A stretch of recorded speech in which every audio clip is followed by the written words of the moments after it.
Hello and welcome to this edition of Bison Talks Impact, coming to you from the Total Nonstop Impact Network. I'm your host, Bison, and I'm joined today by She is Hardcore, Alicia Edwards. Welcome to the show, Lish. Thanks for having me. I'm super excited.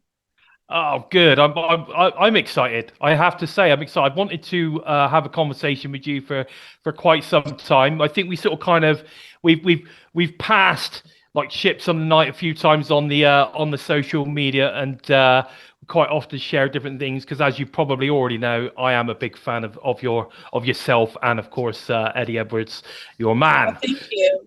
So Thank you. Thank you. no worries. So, first of all, I'd like to congratulate you on a fantastic 2023 with Impact Wrestling. And can I ask, what is it like being in a major sort of kind of long-term feud, partnering with, of course, Eddie, facing the TNI legends, Frankie Zarin, and the original knockout, Tracy Brooks? What was that like?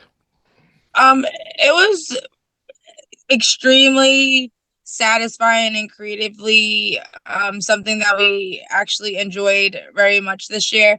It was really supposed to be a really short term program and seemed to took the entire most of the entire 2023. So we did something right in the story behind that. I mean, it was amazing to be able to work with them, especially when we kind of miss I mean, we never were in the same locker room together. Like me and Yeah. Tracy kind of like was different. We were brought up in the same generation, but we were never in the same locker room and the same as Frankie and Eddie. So I think for us to kind of cross paths again and kind of have the full circle moment where her getting inducted in the Hall of Fame this year and the 1,000th episode of Impact, it like literally was just perfect, I think, for us to kind of do it then. It was a pretty awesome moment. I think, I host a UK impact related show called Impacted, and for many months when you guys were sort of kind of when there's all the tussle was going on, and Tracy got introduced and all the rest of it, we were saying, oh, this has got to lead to a Alicia Eddie versus Frankie and Tracy, and we eventually got it, which was fantastic. And we were, I know that the crew here were really excited and really enjoyed the feud. It made perfect sense, and it just seemed to sort of kind of flow all the way through, and it was great. And for us, I think it's always good to see talents like yourself getting used in the perfect way because I think it worked fantastic. I think it was a great storyline, and everyone got their bit in, and it was great. I really enjoyed it. Thanks. I did too. It really was. And fun fact, Tracy was definitely already almost retired at that point, and somehow she actually enjoyed the storyline so well, like so much that she kind of got in the mix of it as well. So, I mean, it really was full circle for everybody, I think, professionally and more so on a personal level. Fantastic. Now, Lish, you joined Impact back in 2017, but not many people, I think, know. You also had a stint in 2008 under a different ring name. I think it was Mercedes something or other. And you faced Awesome Kong, which I think was pretty awesome. I was watching it. I actually looked back at it earlier on today, and it was a great match on the TNA Plus app. Yeah. Oh Um, wow, awesome. Now, also, you appeared in the 2015 Knockouts Knockdown pay per view. I think you're involved in that as well, which is actually one of my favorite pay per views that Impact or TNA have held, and I think it should happen, in my opinion, every single year. I think it should be a mainstay every year. We should have a Knockouts Knockdown, either a pay per view or a special or something along those sort of lines. But can you tell us about what it was like facing Kong?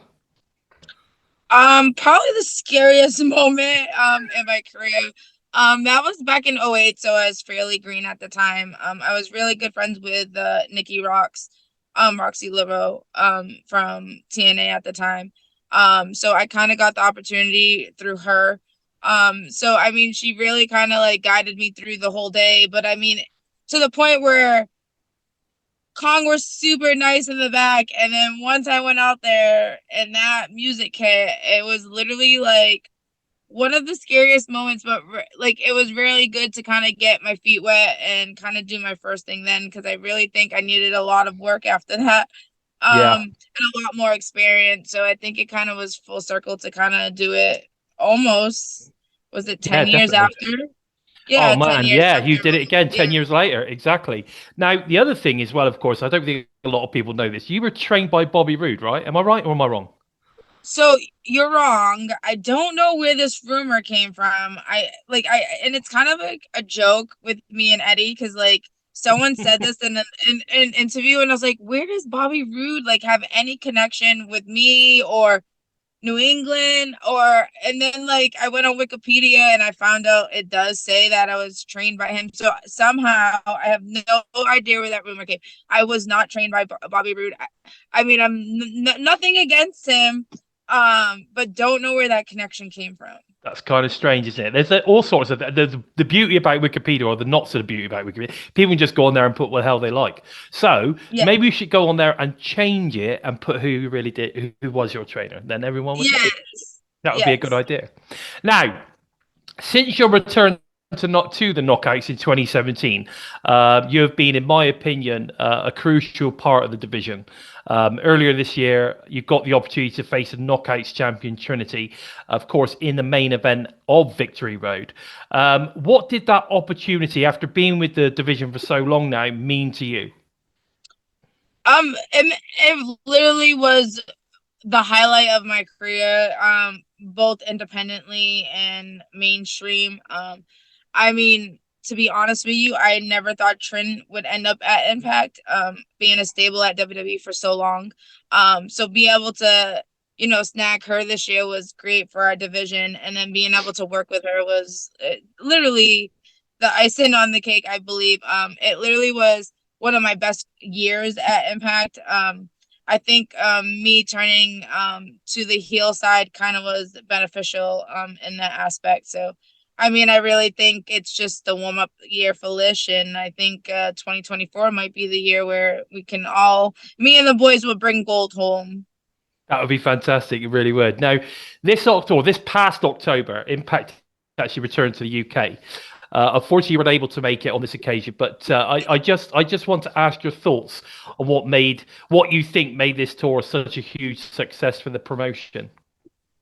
I think just the growth from the last time we were there. I think the fans, I mean, the locker room was super excited when we found out that we were going to do the UK tour. And I mean, the only thing that stuck to me that everyone kept on saying is that you guys have the best fans at the UK in the UK. And honestly, like I think where you guys standing behind us and the community that we have with you guys over in the UK just literally just helps us keep moving forward. And I think being able to celebrate by going over there and kind of doing the shows and having that fan interaction is literally like it helps both of us. It helps the fans continue the growth to follow us, and I think it helped us grow as performers. So I agree. I think it was fantastic. I actually got to two of the shows, so I was very excited to see there. I actually replaced Frontwell Bill. I made sure I stood in his place because he's a legend himself. But with so many ways to watch TNA Impact in the UK, I mean we've got DAZN, we've got obviously the all new TNA Plus app now, the Impact Insiders on YouTube. What has impressed you the most in how TNA have rebuilt kind of in the past few years, especially with its kind of what's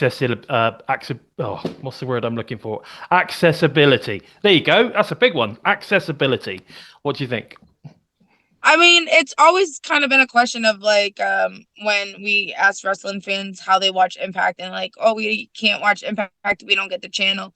I think the fact that Impact puts a lot of effort into making sure that no matter if it's on DAZN or if it's like on Fight or if it's on our app, we give any opportunity for anyone to watch our product. So I think just having the hustler mentality of just giving our fans what they want, I think helps us as a company.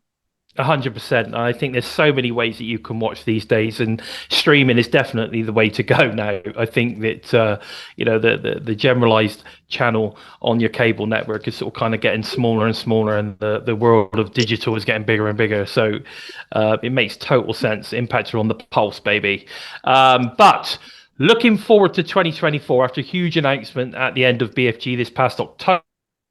That TNA, of course, TNA Wrestling will return this January at Hard to Kill. What were your thoughts on the future, and what was the reaction from the locker room when the announcement was made live, of course, in Chicago? So that was a big secret until BFG. So literally as we were going out to the ring, they got the actual natural reaction from the locker room. I think everyone saw the 30-second to 45-second clip of how excited the entire locker room was. The literally I think that's what we needed this year, and also from since 2017. When I first got to Impact, there was a little black cloud above us, based on what happened in the past, and kind of the direction where the company went from being taken over by Jarrett, and then we had the anthem, and then we had, there was so much kind of like being bounced back and forth. So I think once Scott took over and updated the roster and made sure that we're still in the game within the wrestling world, I think now with us relaunching as TNA, I think I don't know. I think the wrestling world's gonna be on fire now. It's in for a shock, I reckon. But over the last few days, we've had the announcement that the Knockouts Ultimate X will feature for only the second time at Hard to Kill. What are your thoughts on how TNA book and treat the Knockouts division? I think we have the best division in the world. I also think we have the best opportunities that are given to us. Impact TNA Wrestling are literally kind of the primary. I guess I am gonna be biased, but I think we're the best thing going on, and I think the only way to do that is to shine. And I think Scott D'Amore and the office at Impact give us the opportunity to do what we do best, and that's entertain everybody. I was in the first ever Ultimate, in the second one as well. But yeah, I'm just super excited. The first pay-per-view of TNA Wrestling. I think it's going to be a great one. It's exciting. The matches are already like insane. Don't know who the special person will be that's showing up at Hard to Kill. Like, there's so much going on. I mean, it's exciting, and I'm just really excited to be a part of it. Well, that's absolutely awesome. And I think the news that Danny Luna, for instance, today was released that she's now signed with the company as well. I mean, the last week or so is been amazing. It's almost been like every day we've had something cool announced leading up to obviously the relaunch TNA. Well, I don't know whether you want to call it 0.2 or something. I don't know, but either way, I think it's been an awesome time over the past week or so with all the different things that have been announced. And I'm sure whatever comes out at Hard to Kill that we're not aware of at this moment in time is going to be pretty awesome. And I know as a fan here in the UK, I'm jealous of anybody that's going to be in Las Vegas on the weekend, the 13th and the 14th. Of course, Snake Eyes being the TV tapings as well. Now, one last question: what are you looking forward to most from TNA in 2024? I'm excited to just see what the future holds for TNA Wrestling. I'm excited for the opportunities that everyone's going to be able to get based on what we're doing. I have a good feeling that this is just the beginning. I think that it's going to create a lot more buzz around TNA Wrestling, and I'm just excited for it. Oh, that sounds awesome. It's been a real pleasure talking to you today, Lish, and I'm so excited to see what is next for you, and of course Eddie and TNA in 2024. But I'm afraid I think this is pretty much all we've got time for today. I hope you've enjoyed listening to my guest, because I've certainly enjoyed talking to her. Been a big fan for many years, so this is a big tick on my interview list moving forward. Alicia, would you like to let the TNI Army know where they can keep up to date with everything that's going on with you guys, and of course, on the socials, merch stores, all that type of stuff? Yeah, me and Eddie are real simple. You can catch us on Twitter. He's the Eddie Edwards and Mrs. AIP Alicia. And also I love that IG, so catch us on Instagram. You can catch some live streams.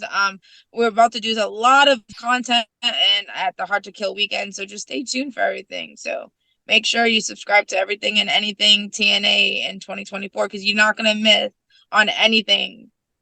Sounds good to me. Okay, well, don't forget to follow me, the Bison, on Twitter at LordBison45, and make sure to follow the Total Nonstop Impact at We Talk Impact, which is available on YouTube, SoundCloud, iTunes, Spotify, wherever you listen to your favorite Impact-related shows, or I should say TNA-related shows now. And if you enjoyed this interview, and want to see more, please consider subscribing and giving that bell a tickle. We like to give everyone a good tickle. A thumbs up, of course, very important. And never miss any of the fresh Impact TNA related content coming out each and every week. But until next time, I've been Bison. And of course, this has been the queen of TNA Hardcore, Alicia Edwards. Take care, guys.